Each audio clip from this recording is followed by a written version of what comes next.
from Pakistan or territory under its control for a long time.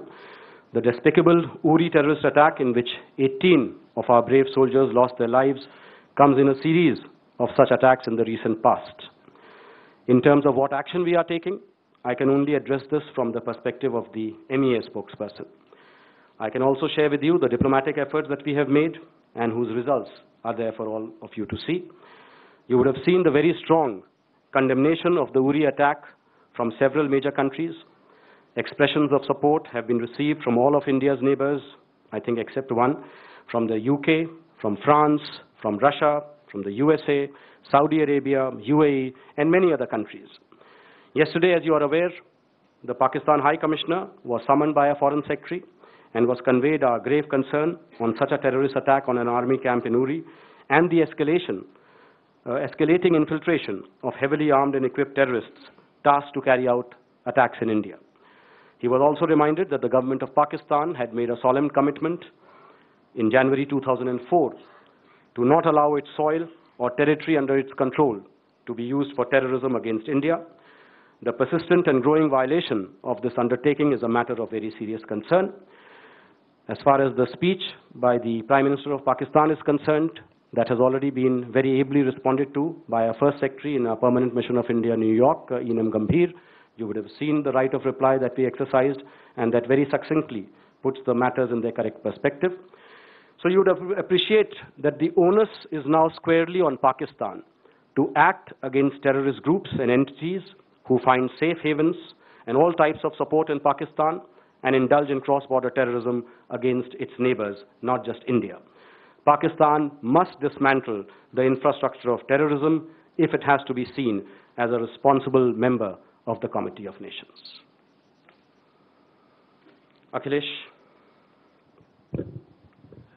Sorry, yesterday, I think, day before yesterday, U.S. congressmen have told, I think, their parliament to enact, they have pushed for a bill that Pakistan should be declared as a sponsor of terrorism. So do you have any conversation with them, and are you going to give some input so that the case can be strengthened? I think the development that you are referring to reflects the acknowledgement in the US Congress that a country to which the United States has channeled so much aid is actually the epicenter of terrorism, which has also targeted Americans and American interests.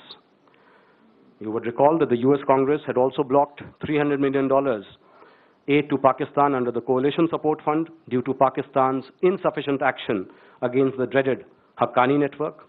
Earlier, the US Congress had also objected to the sale of F-16s to Pakistan. So the present bill has been introduced by two of the senior-most and highly respected members of the Congress, and I'm sure it will be treated with the utmost seriousness. Sridhar? So is India going to take any action at the UN or the UN Security Council to get Pakistan designated as a terrorist state? And you would recall that about 25 years ago, the US had put Pakistan on the watch list of state sponsors of terrorism, and as soon as Bill Clinton became the president, that was removed. So are you going to do anything to persuade the US to put Pakistan back on that watch list? Thank you. Well, as far as we are concerned, we have been continuously sensitizing the world about the terrorism emanating from Pakistan, how Pakistan continues to treat terrorism as a matter of state policy. And we also have to work through designated counterterrorism structures. As you know, the 1267 Committee in the United Nations has certain modalities through which such things can be handled. And we continue to hope that the international community, which is already, I think, suffering from the effects of Pakistani-sponsored terrorism. After all, Pakistan's hand has been seen in a number of terror attacks all around the world, including the most recent one in New York. So we hope that increasingly the international community will continue to see the validity of ensuring that Pakistan is made to stop its state sponsorship of terrorism. Vinita? Because yesterday we saw Prime Minister Nawaz Sharif raising Kashmir issue and talking more about Kashmir than his own country at the UNGA. Pakistan has been actually knocking all doors in the world and trying to make Kashmir a central point of discussion. How do you see Pakistan's effort to politicize Kashmir, and how does India actually plan to counter that?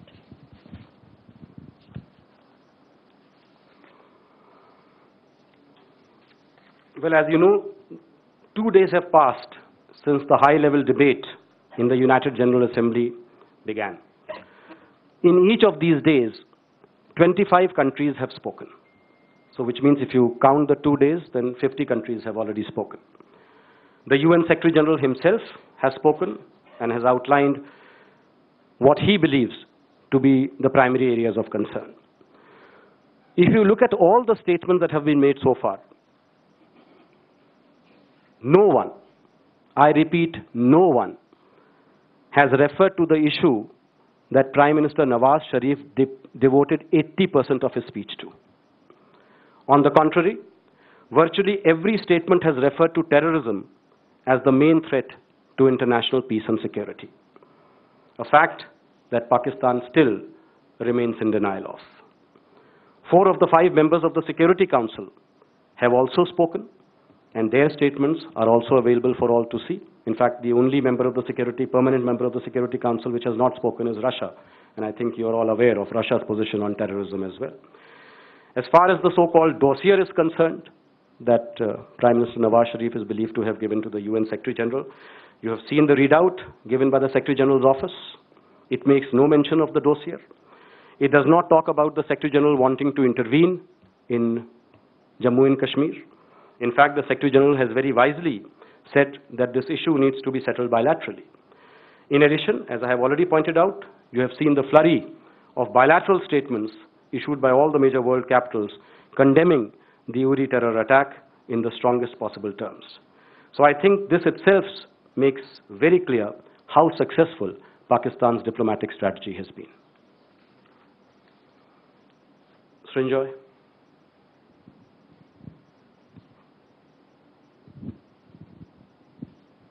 So you've heard Maleha Lodhi speaking about the Pakistani and Indian nuclear program and equating them.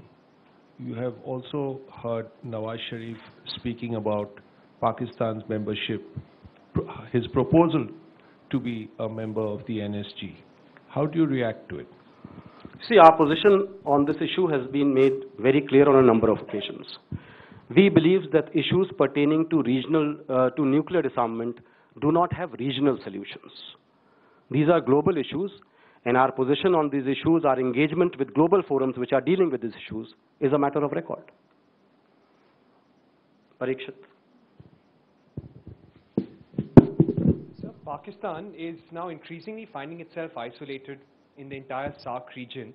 We've seen very strong statements from Bangladesh and Afghanistan. Would you now urge SAARC nations to actually consider whether they really want to participate in the SAARC summit in Islamabad or not, and have the developments since Sunday affected India's decision as well?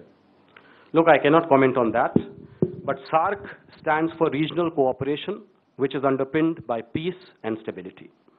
The biggest threat to peace and stability, we all know, is terrorism.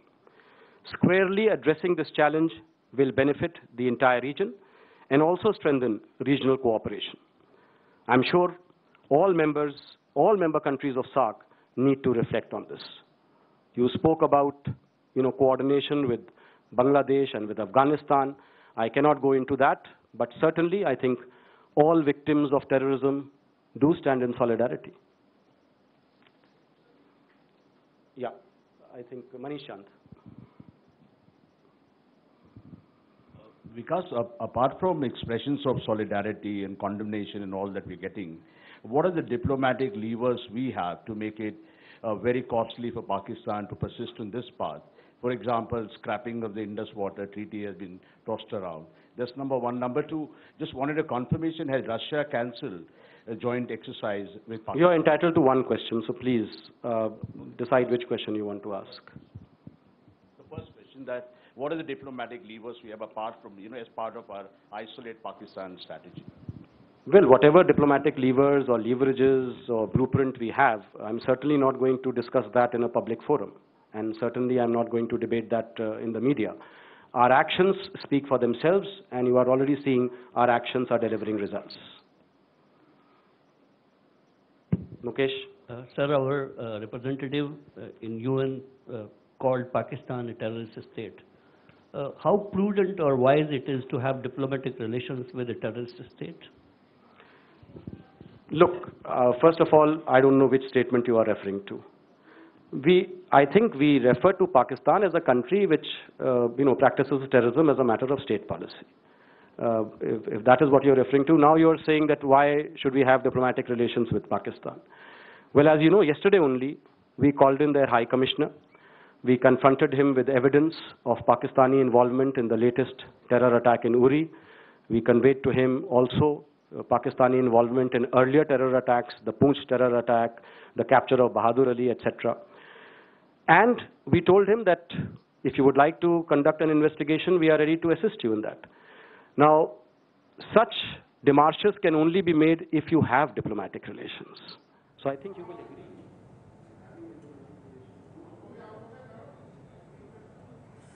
तो आपको बता दें, विदेश मंत्रालय की ये press conference जिसमें भारत की तरफ से पाकिस्तान को करारा जवाब दिया गया है, ये साफ कर दिया गया है कि पाकिस्तान आतंकवाद के मुद्दे पर पूरी तरह से अलग थलग हो गया है और इसके साथ ही पाकिस्तान की हर हरकत पर भारत की नजर है, ये साफ किया गया है।